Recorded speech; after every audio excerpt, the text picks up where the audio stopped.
Okay, this is how to use Ubuntu's built-in media recorder. To start and stop screen recording, use Control-Alt-Shift-R. You'll see the red dot up in the upper right corner. And right-clicking or left-clicking doesn't give you any options. The default is a 30-second full-screen recording. So we'll wait for that to end.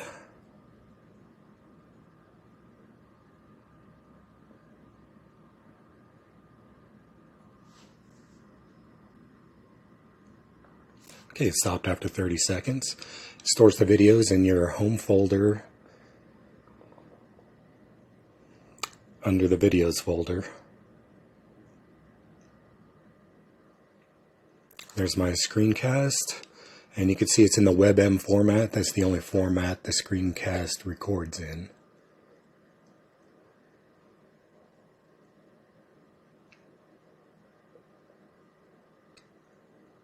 Okay, now we're going to change the default 30-second recording to an unlimited time.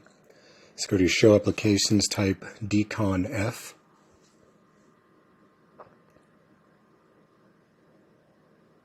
And I don't have it installed, so I'm going to click there to install it. And click the Install button. Enter your password.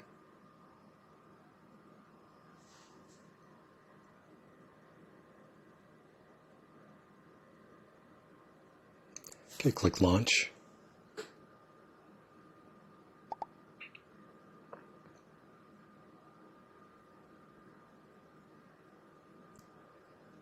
Okay, go down and click Org, then click GNOME, scroll down to Settings daemon,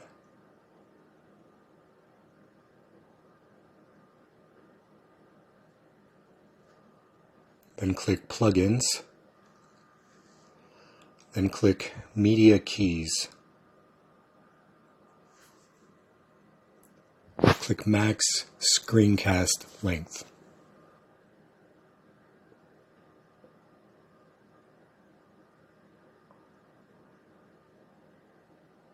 Okay, we're going to turn off the default value and then change 30 to 0. That will give us an unlimited time. And you'll use Control-Alt-Shift-R to start and then Control-Alt-Shift-R when you're done. And that's it. Thanks for watching.